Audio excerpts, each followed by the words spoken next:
Aqui está um mapa mostrando a Sibéria, uma nação que se estende das montanhas Urais até o Oceano Pacífico, do Oceano Ártico até a Mongólia. Devido ao clima frígido da nação, muitos segredos de idade estão escondidos nas profundezas do permafrost siberiano, o solo permanentemente congelado. Dos restos de criaturas estranhas aos organismos assustadores, a Sibéria nunca deixa de surpreender os cientistas. Aqui estão 15 coisas descobertas congeladas sobre a Sibéria que chocaram o mundo inteiro. Vamos checá-los então. Número 15. Cavalo bebê extinto.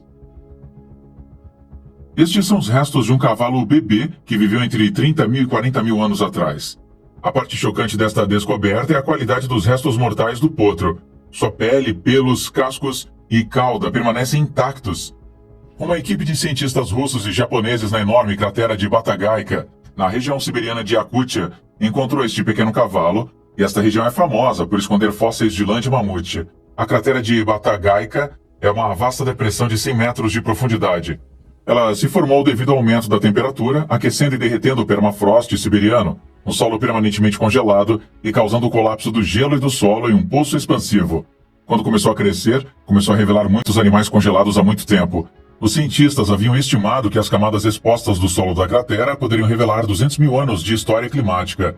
O potro pertencia a uma espécie agora extinta conhecida como Ecosienensis, uma espécie dita ter genes diferentes dos cavalos atualmente na Yakutia.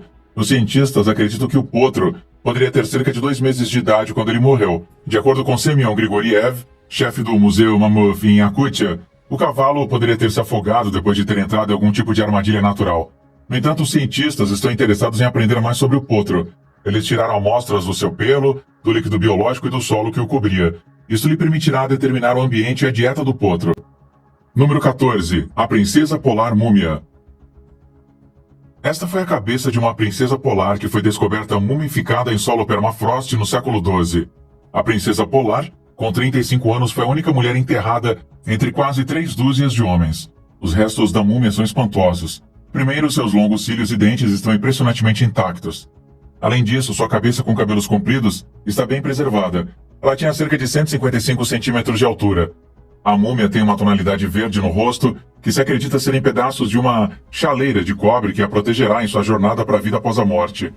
Arqueólogos acreditavam que a intenção não era mumificar ela, mas o cobre ajudou a alcançar a consequência não intencional. A princesa polar era um membro de uma misteriosa civilização medieval que sobreviveu à caça e à pesca e estava ligada à Pérsia. Arqueólogos questionaram por que ela foi enterrada na necrópole, que se acreditava ser um cemitério para os homens. Uma resposta plausível poderia ser que ela era um membro da elite, mas não havia evidência de joias encontradas em seu túmulo. Além disso, foram encontradas peças de bronze perto de seu crânio, envoltos em habilidade animal e casca de bétula que a rodeava. Como outros restos humanos, a múmia tem seus pés voltados para o rio Gorny-Poloi. Este ato é visto como tendo um significado religioso. Embora os ossos estivessem mal preservados e não pudessem permitir que os arqueólogos determinassem o gênero, seu rosto claramente sugeria que ela era uma mulher. O Dr. Sergei Slepchenko, do Instituto de Problemas do Desenvolvimento do Norte, Tyumen, confirmou que a análise detalhada seria realizada nos restos mortais para entender mais sobre as vidas dos primeiros colonizadores polares. E no número 13, Rotíferos bdelloid. Estas são criaturas microscópicas, multicelulares com anatomias complexas. As criaturas constituem um dos animais mais resistentes à radiação em nosso planeta.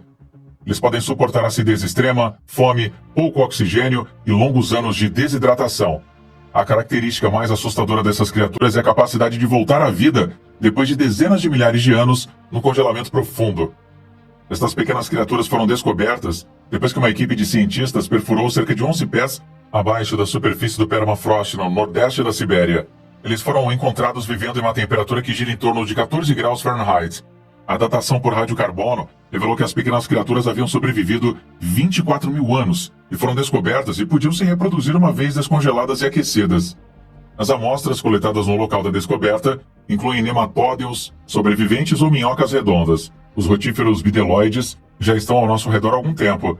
Eles foram comumente encontrados em filamentos úmidos de musgo, em poças de chuva e através de corpos de água doce em regiões árticas e tropicais. Anthony van Leeuwenhoek tinha os avistado na água da Sarjeta na sua casa em 1702. Mais tarde, ele os descreveria como pequenas cápsulas redondas de animais. Apesar disso, Os cientistas ainda não entenderam como essas criaturas podem proteger suas células e órgãos de condições catastróficas. Eles diversificaram mais de 450 espécies ao longo de milhões de anos, mas provavelmente por meio de reprodução assexuada, que deixou os cientistas mais perplexos. Como uma forma de encontrar respostas para questões que acompanham as complexidades dos organismos, cientistas enviaram tanto tardígrados quanto rotíferos ao espaço. As respostas que eles receberam podem ajudá-los a preservar outras células, tecidos e órgãos animais. Número 12. Carcaça de urso da caverna. Esta é a descoberta de restos bem preservados de ursos das cavernas nas Ilhas Liakovsky, uma região que constitui uma parte do arquipélago das Novas Ilhas Siberianas. A carcaça de urso da caverna é a última adição à crescente lista de carcaças preservadas do período da Idade do Gelo, surgindo do permafrost. Os cientistas descobriram esqueletos de ursos das cavernas no passado, mas eles ainda não encontraram uma carcaça completa a partir desta descoberta. Acredita-se que os ursos das cavernas tenham vivido durante a era glacial, entre 22.000 e 39.500 anos atrás, e são conhecidos por serem aterrorizantes. Embora agora extintos, eles vivem simultaneamente como grandes animais, tais como mamutes lanosos, tigres dentes de sabre e mastodontes. Eles podem pesar até 1.540 libras, um tamanho maior do que os dos ursos polares. Os restos do urso da caverna foram descobertos por alguns criadores de renas no Ártico da Rússia e relatados à Universidade Federal do Nordeste em Yakutsk, na Rússia, uma universidade especializada no estudo de mamíferos preservados da Idade do Gelo.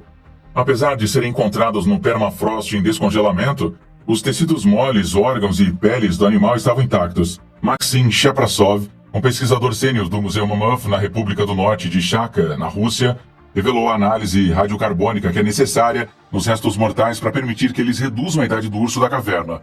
Uma análise será realizada em seus dentes para revelar detalhes sobre sua dieta e o tipo de território em que ele cresceu. Uma análise do intestino revelará o que o urso comeu. Número 11. Descoberta da carcaça de um pequeno pássaro da Era do Gelo. 2 caçadores de marfim fizeram a descoberta em uma expedição de caça em busca de presas de mamute fossilizadas perto da aldeia de Belaya Gora, na Sibéria, em 2018. A pequena ave da Idade do Gelo uma vez voou pelos céus há quase 50 milênios. Como era de se esperar, a cobertura de solo gelado da região protegeu o pássaro morto na decomposição e dos necrófagos, deixando-o em perfeitas condições. Depois que a idade foi determinada por ter aproximadamente 46 mil anos de idade com a ajuda de análise radiocarbônica, Lövdalen, professor de genética evolutiva no Centro de Paleogenética em Estocolmo, que acompanhou os 2 caçadores de marfim, decidiu estudar a espécie precisa da ave. Amostras delicadas de penas e pequeno pedaço de tecido foram coletados da carcaça para estudos adicionais. Usando o sequenciamento de DNA, as espécies de ave foram combinadas com a linhagem de uma cotovia fêmea, conhecida como Eremophila alpestris. Havia 2 subespécies de cotovia com chifre, uma residindo na tundra eurasiática e a outra na Mongólia e suas nações vizinhas. Este novo conhecimento forneceu pistas sobre como a mudança climática afetou a divergência entre as espécies. A localização de descanso final da ave perto das margens do rio Indigirka, na Sibéria, compartilhou um lar povoado com várias criaturas da época do Pleistoceno, tais como majestosos mamutes, bisontes, rinocerontes e linces. Número 10. Restos congelados de um mamute. Isto foi descoberto nas Ilhas Liakovsky, na costa norte da Sibéria. Os restos estavam frescos e o sangue ainda era líquido. Como uma besta de 10 mil anos pode ter seu sangue ainda líquido a uma temperatura de 10 graus Celsius, abaixo de zero, até o momento ainda permanece um mistério. Semyon Grigoriev, presidente do Museu de Mamutes da Universidade Federal do Nordeste de Yakutsk, diz que os fragmentos de tecidos musculares da besta têm uma cor vermelha natural de carne fresca. Segundo ele, a preservação pode ser porque sua parte inferior estava deitada em gelo puro, enquanto a parte superior estava no meio da tundra. Ele assumiu que o sangue dos mamutes continha algumas propriedades crioprotetoras. Ao analisar os dentes e ossos dos mamutes, descobriu-se que a criatura tinha entre 50 e 60 anos de idade quando morreu. Os pesquisadores acreditavam que ela poderia ter caído através do gelo enquanto escapava dos predadores. Isto porque o tronco dele foi encontrado separadamente, embora por perto. Grigoriev tem estado em um projeto que envolveu a busca de restos de mamute por vários anos.